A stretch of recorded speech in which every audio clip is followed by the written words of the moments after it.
এক সময়ের কথা, ঘন সবুজ জঙ্গলের গভীরে নানা ধরনের প্রাণী বাস করত। কেউ ছোট, কেউ বড়, কেউ আবার ভয়ঙ্কর। কিন্তু তাদের মধ্যে একে অপরের প্রতি খুব একটা সৌহার্দ্য ছিল না। সিংহ ভাবত সেই রাজা। হাতি গর্ব করত তার শক্তি নিয়ে, বানর মজা পেত অন্যকে বিরক্ত করতে। হরিণরা সবসময় ভয়ে ভয়ে থাকত, আর খরগোশরা লুকিয়ে থাকত বড় প্রাণীদের হাত থেকে বাঁচতে। একদিন হঠাৎ করে জঙ্গলে এক ভয়ঙ্কর বিপদ নেমে এলো। দূরের গ্রাম থেকে কিছু লোভী শিকারী জঙ্গলে প্রবেশ করলো। তারা ফাঁদ পেতেছে, আগুন জ্বালিয়েছে, আর বন্দুক হাতে প্রাণীদের হত্যা করতে উদ্যত হলো। প্রাণীরা আতঙ্কিত হয়ে পড়ল, কেউ জানতো না কিভাবে বাঁচবে। হরিণরা দ্রুত দৌড়ে পালানোর চেষ্টা করল, কিন্তু ফাঁদে আটকা পড়ল। খরগোশেরা গর্তে ঢুকে গেলেও ধোঁয়ায় শ্বাস নিতে কষ্ট হচ্ছিল। বানররা গাছে উঠে চিৎকার করলেও তাদের আওয়াজ কেউ শুনল না।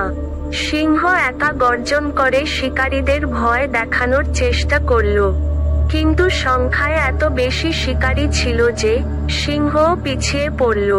হাতিও তাণ্ডব চালালো, কিন্তু একা লড়াই করা সম্ভব হলো না।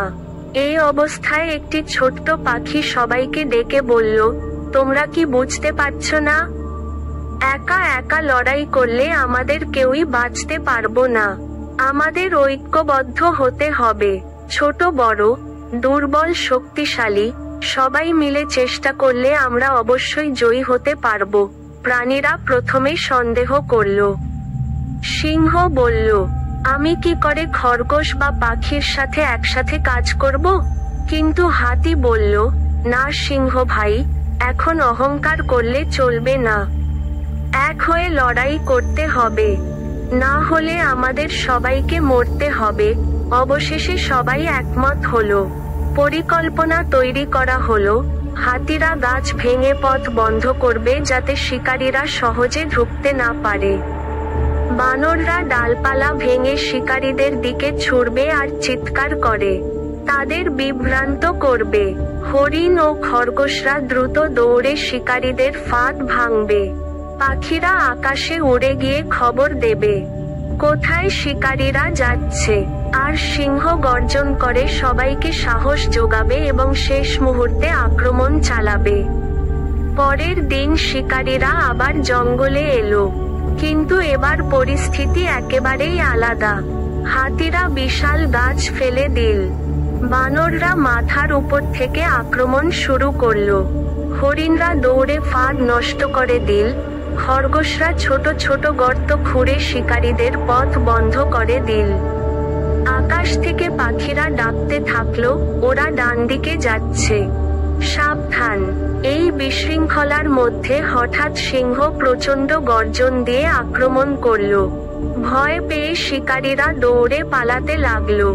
কেউ পায়ে হোঁচট খেল, কেউ ধোঁয়ার কারণে কিছুই দেখতে পেল না। শেষ পর্যন্ত তারা বুঝলো এই জঙ্গলের প্রাণীদের সাথে পারা যাবে না। তারা পালিয়ে গেল আর কখনো ফিরে এল না। বিপদ কেটে গেলে প্রাণীরা একসাথে আনন্দ করতে লাগলো। সিংহ হাতিকে ধন্যবাদ দিল, হাতি হরিণকে প্রশংসা করলো, বানর খরগোশকে আলিঙ্গন করলো। সবাই বুঝতে পারল ঐক্যের চেয়ে বড় শক্তি আর কিছু নেই। সেদিন থেকে জঙ্গলের নিয়ম বদলে গেল। আর কেউ অহংকার করল না, ছোট প্রাণীদের অবহেলা করল না। সবাই মিলেমিশে বসবাস করতে লাগলো। জঙ্গলে শান্তি ফিরে এলো, আর প্রাণীরা একে অপরকে ভাইবোনের মতো ভালোবাসতে শুরু করলো। দ্বিতীয় খণ্ডের জন্য সাবস্ক্রাইব আর লাইক করুন।